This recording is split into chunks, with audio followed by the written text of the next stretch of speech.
Hi guys, welcome back to my channel. So today I'll share with you fried mutton recipe, Fiji style, or fried peas with garlic and chilies. So in terms of ingredients, the ingredient list is really small here. We've got some garlic and chili. Now this is according to your taste, how much garlic and chili you want. So what I've got here is 500 grams of mutton, your peas. And so what I've done is I've soaked this overnight and I've soaked this in some baking powder. So for 500 grams of mutton, I've put about 3 tablespoons of baking powder. And what I've done is I've soaked it overnight. In the morning I've changed the water, and about an hour before I started cooking this, I've drained it. You do want your mutton to be a bit dry. If it's not dry, just take a bit of paper towel and just try and wipe it out with this.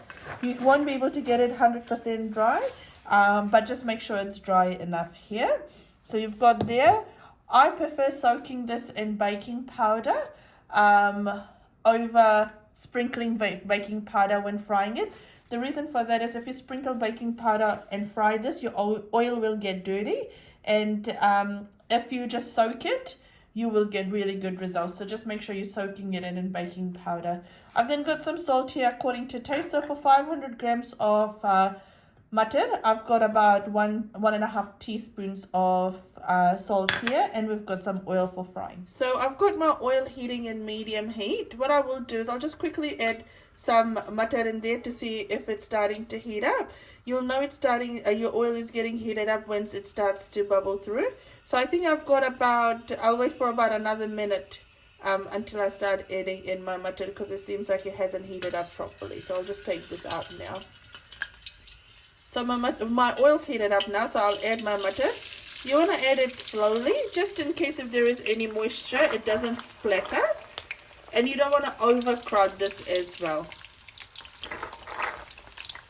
There we go. So we'll just put this here, and now we'll just let this cook slowly. Just make sure you keep stirring it for even coloring. You don't need to stir it all the time, but just let this cook. You'll know it's cooked when it starts floating on the top, and I'll show you what that looks like. So this has been frying for about 15 minutes now, and it's starting to sound crispy. Now what you want to do is, if you're not sure if your mutton is fried off yet, what you want to do is you just want to take one mutton in a paper towel. Make sure this is hot, so just take it in a paper towel and let it cool down ever so slightly. So I'm just letting this cool down, and then you just want to, with your hands, try and break it to see if it comes out crunchy or not.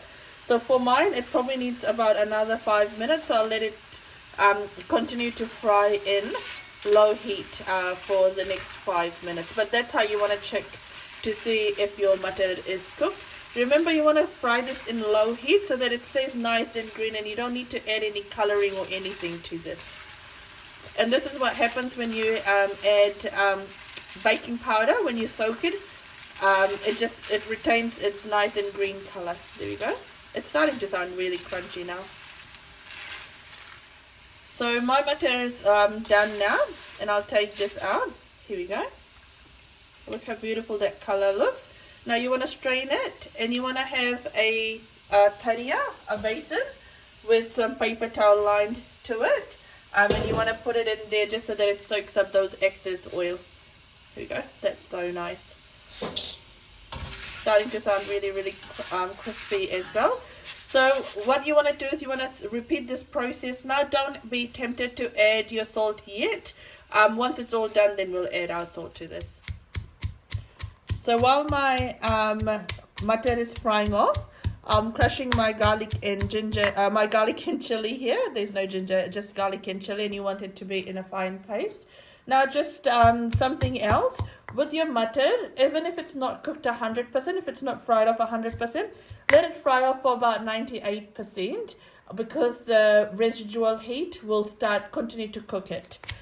So if you're concerned about the color and you think that if you cook it fully it'll go too hard, just cook it for about 98%.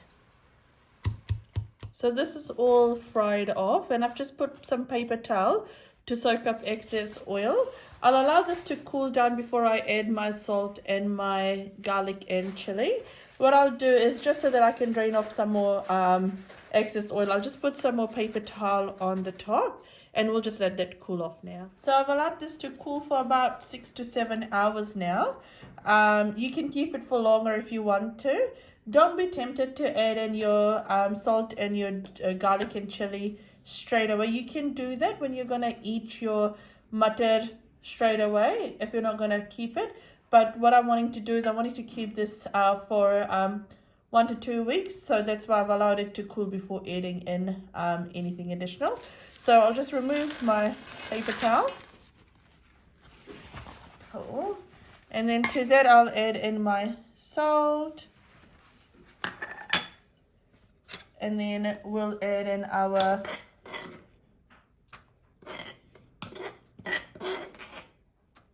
garlic and chili. Perfect. It's smelling so good right now. And we'll give this all a really nice mix.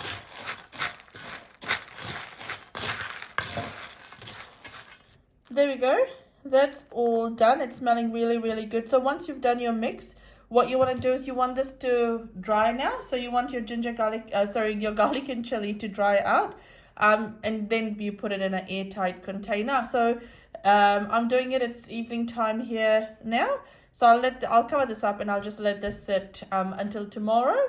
And then I'll put it in airtight container. But there we go. That's your mutton done. It is so yummy. I've had a quick taste as well. You can add a little bit of Emily when you're eating this, but this is so easy, so nice, and do try this recipe at home. Now if you like my channel, feel free to like, share and subscribe, and do let me know what else you want me to post. Take care guys, bye bye.